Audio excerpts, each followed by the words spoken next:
সমষ্টিগত সকল কিছুকে একত্রিত করে নেয়, সব জিনিসগুলাকে একত্রিত করে নেয় এমন একটা সূরা আমাকে শিখায়া দেন।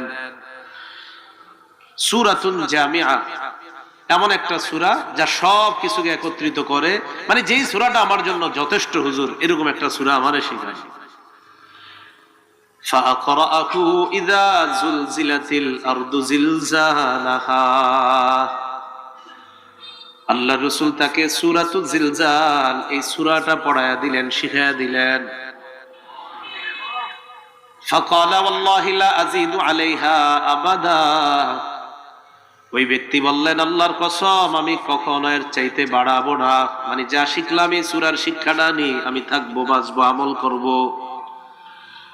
সুম্মা আদবারার রাজুল, এরপর লোকটা যখন চলে যায় আল্লাহ রাসূল সাহাবাদেরকে বললেন, আফলাহার রুওয়াইজিল, আফলাহার রুওয়াইজিল মাররাতাইন।